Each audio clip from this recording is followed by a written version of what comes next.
大家好，欢迎收看 Amanda 的慢食慢语。今天教大家做清炖狮子头。这道菜呢，在《孤独的美食家》中国版台湾篇第9集中有出现。看完这集电视剧后，我觉得一定有很多人爱吃狮子头，所以今天就把做法送给大家。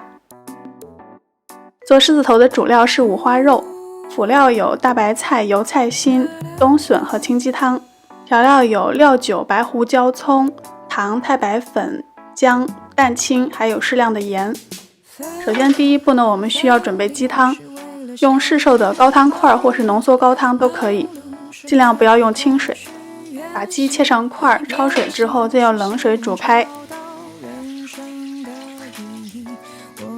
放入2片姜，小火炖上2个小时，用之前过滤就可以了。下面来备料了，首先把冬笋横着切片，切丝，最后再切成细丁。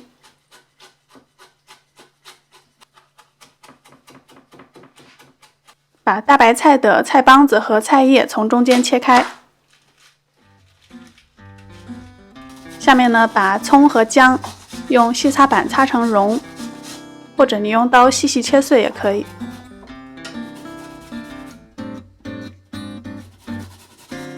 兑入大概100毫升的清水，调成葱姜水待用。磕一个蛋，把蛋清分离出来。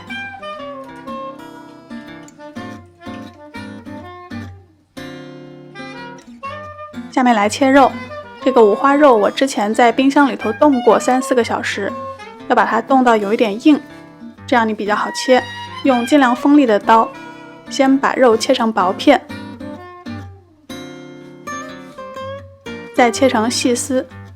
注意做狮子头一定不能用太瘦的肉，肥瘦比例至少是4:6吧，或者是1半1半更好。太瘦的狮子头最后吃起来就不会有那种入口即化的感觉。最后再切成肉丁，肉丁的大小要跟石榴籽差不多大。切肉的步骤呢，非常考验你的耐心和刀的锋利程度。切之前可以把刀先磨一下，然后就是肉一定要事先冷冻过，冻硬了之后再切，可以大大减少你切的难度。切成细丁的肉，再随便的用菜刀剁2下。狮子头的肉和普通肉馅最大的不同呢，就是它的肉是切出来的，最后这样剁几下只是为了增加它的粘性，而肉的主要的质感是靠刀切出来的。下面来调味儿，先加入适量的盐，大概半小勺，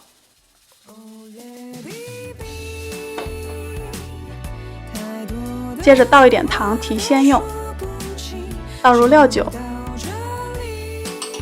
白胡椒粉、蛋清、太白粉，也可以用玉米淀粉，用手抓一下，让肉丁充分吸收调味料。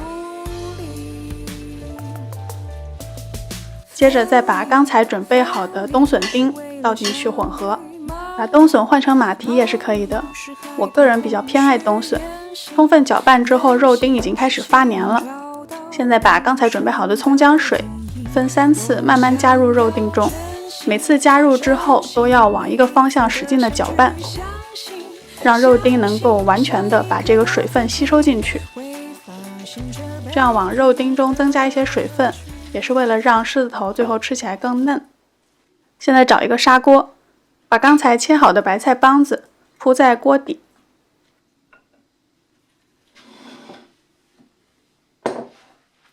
然后挖一坨肉，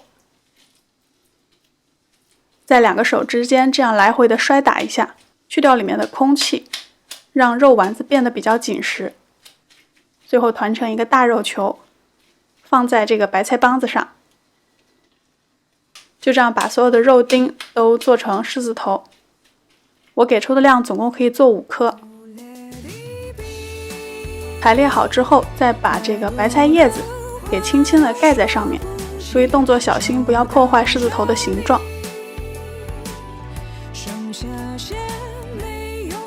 现在把砂锅拿到炉子上，在开火之前呢，要先把之前准备好的清鸡汤烧开，然后这样慢慢的、小心的倒到砂锅中，不不要直接冲到狮子头上，以防破坏它的外形。再放入2片姜，烧到汤快要沸腾但还没有沸腾的时候，就转最小火，文火慢炖上2个小时。现在经过耐心的等待之后，揭开锅盖，把已经煮烂的白菜和渗出的少量浮沫都小心的捞出去，让这个汤汁保持清澈。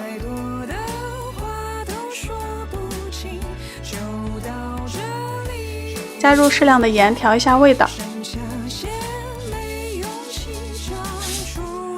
之后呢，再把这个小的油菜心放进去，再煮1分钟就可以出锅了。决定了，今天的晚饭就它吧。清炖狮子头呢，是一道很典型的淮扬菜，做起来有点费工费时，从备料到切肉到炖煮，这些步骤都需要你花一点心思。但同时呢，你获得的这个狮子头，它是绝对不同于一般的肉丸子的口感，它吃起来非常的软糯鲜嫩，用勺子轻轻一压就能分开，并且最大程度的保留了猪肉的鲜美和质感。汤汁虽然清澈，但喝起来也是非常浓郁的。希望大家喜欢这一期慢食慢语。如果你喜欢我的节目，请在下面点赞，并且订阅我的频道。另外也不要忘记到微博或是微信上来关注我。突然被关注了，有点不习惯呢。最后呢，祝大家都像五郎一样能有好胃口。谢谢大家的收看，咱们下一期再见。